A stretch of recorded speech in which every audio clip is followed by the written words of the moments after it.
Welcome to the deep dive. Today, we're pulling back the curtain on a book that probably has, well, one of the worst reputations in history. Niccolo Machiavelli's The Prince. Hmm.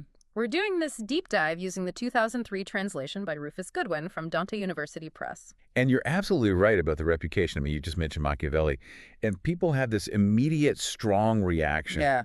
His name's become almost, synonymous with ruthless power grabs, cutting corners. Hmm? That whole idea, which he didn't actually say, that the means justifies the end. Right, the classic misattribution. He's just seen as the guy behind all the shady political stuff. Exactly. It's like a shorthand for unsavory political maneuvering. It really is a label, isn't it? You hear the name, and boom, bad guy in politics. A translator even talks about this, how even smart people just default to that negative image. Yeah, associating him with scheming without really knowing why. Mhm. It's a powerful myth. But the fascinating thing, and the introduction notes this too, is that people who actually read him carefully, they often come away with a totally different take, much more positive, admiring his sharp mind in his writing. There's this huge gap between the rep and the text. And that's exactly what we want to do today. Cut through that reputation, forget the gossip for a bit and actually dig into the source material. Get to what he really said. Yeah, what did Machiavelli actually write in The Prince? What was driving him? What were his real insights about power, government, and, well, human nature? Let's see what's actually on the page. Okay, so to get The Prince, you first really need to get Machiavelli's world. He was writing, late 15th, early 16th century? Right. And Italy back then, Right. well, it wasn't Italy as we know it. It was just this patchwork of small states. Yeah. Some republics like Venice and Florence, others ruled by princes. Constantly fighting? Oh, yeah. Yeah. Intense rivalry, internal squabbles, constant little wars, just chaos and fragmentation were the norm. And foreign powers were involved too, right? Always interfering. Precisely. You had armies like Charles VIII of France just marching through whenever they wanted. Italy was really vulnerable. So what specific problems did Machiavelli see coming out of this mess? Well, he flagged a few key weaknesses. In the republics, citizenship was often limited. So if you conquered a place, the people there felt zero loyalty. Because they lost their rights. Exactly. Which led to revolts. But the big one, the thing he really hammers home again and again, was the military situation, specifically relying on mercenaries. The condottieri, the hired guns. Yep. Soldiers for hire, fought for whoever paid the most. Machiavelli thought they were a disaster. Why exactly? Unreliable. Completely. He says they robbed in peace and ruined in war. No loyalty to the state, just to money. And sometimes their leaders got so powerful they threatened the very people who hired them, like Caesar Borgia. Caesar Borgia, son of Pope Alexander VI. He's a big figure in The Prince, isn't he? He really is.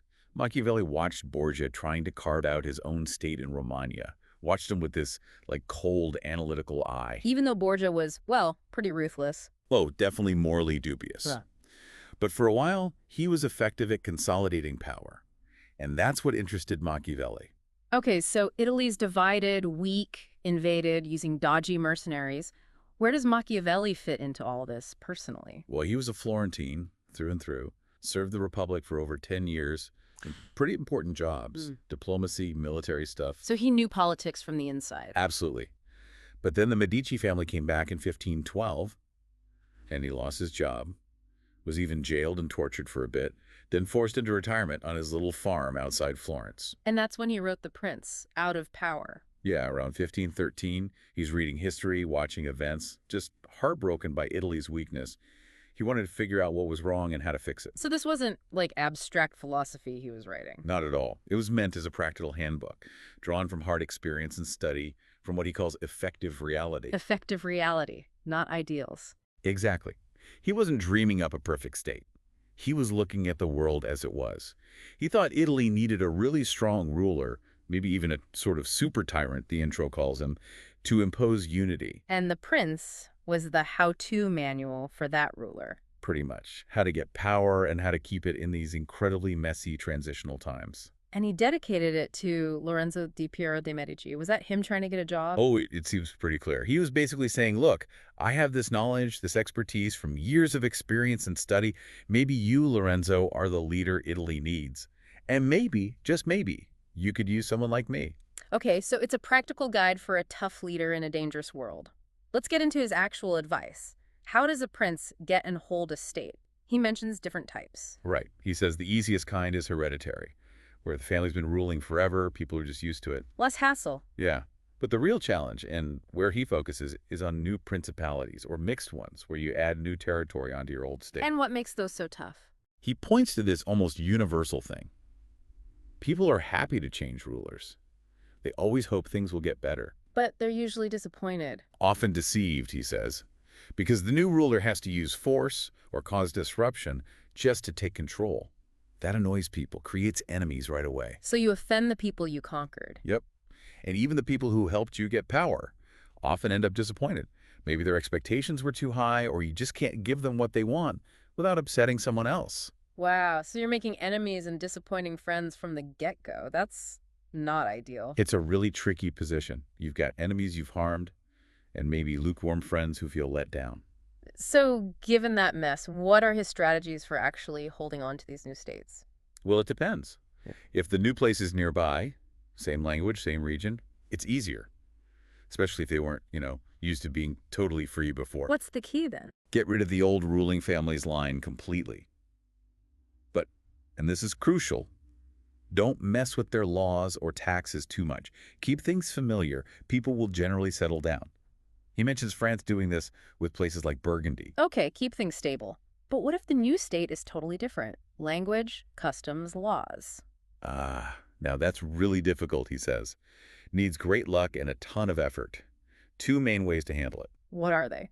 First, the prince can actually go and live there himself. Move in. Yeah, makes it way easier to spot trouble early, deal with it directly. Plus, the subjects feel you're closer, and it deters outsiders because they know you're right there on the ground. Makes sense. Being present matters. What's the other option? Send colonies. He's a big fan of this, much more than stationing troops. Colonies, like settling your own people there. Exactly. It's cheap, and it only really offends the few people whose land you take to give to the colonists. So you concentrate the pain. Right. And those few people are now scattered and poor, so they can't cause much trouble. Oh. Troops, though, super expensive. And they annoy everyone because soldiers have to live somewhere, usually quartered on the locals. Widespread resentment. Better to annoy a few badly than everyone a little bit. Strategic. That's his thinking.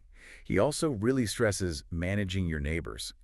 You have to protect the weaker ones, actively weaken the stronger ones, and crucially, stop any other big foreign power from getting involved in the area. Why? Because discontented people inside your new state, they'll always try to invite in a powerful outsider to help them. This sounds a bit like how the Romans operated, doesn't it? Yes, he definitely uses the Romans as a model here. When they took over Greece, they didn't just fix the immediate problems. They looked ahead, dealt with potential future issues. They knew you couldn't always avoid war, but you tackle problems early before they get out of hand. And he gives an example of someone who got it all wrong. Oh, yeah. Louis XII of France and Italy. It's like a textbook case of what not to do when you gain a new state. Okay, what did Louis mess up? Well, he got into Italy with help from Venice, but then, mistake after mistake. He annoyed the smaller local lords who'd initially backed him. Okay. Then, crucially, he helped Pope Alexander VI conquer Romagna. That made the church way too powerful, weakening himself. Empowering a rival. Exactly. Then he split the kingdom of Naples with Spain, brought another huge, dangerous power onto the scene instead of keeping control himself. Didn't live there either, did he? Nope. Didn't live there, didn't send colonies. Machiavelli basically says he did the opposite of everything needed. He thought getting into a tricky spot, an imbroglio, to avoid a war would work. But it doesn't. It just postpones the war and makes it worse later. And this leads to one of those really famous, maybe cynical Machiavellian rules. A really fundamental one in The Prince, yeah. Whoever helps someone else to power gets ruined. Why? Simple pragmatism. The person you helped now sees you as a potential threat or just someone they don't owe anything to. They'll often try to get rid of you to secure their own position. He also talks about different kinds of states being easier or harder to hold based on how they're already set up. Yeah, he contrasts conquering a place like Darius's kingdom, think Turkey, he says, versus a place like France or parts of Greece back then. What's the difference? Darius's kingdom had one absolute ruler. Everyone else was basically a servant. Oh. That's hard to invade because everyone's loyal to the top guy. But once you defeat that ruler and wipe out his family, it's easy to hold. There are no independent nobles left with their own power bases to challenge you. Okay, centralized power. And France. France, he says, was full of powerful independent lords and barons. Easier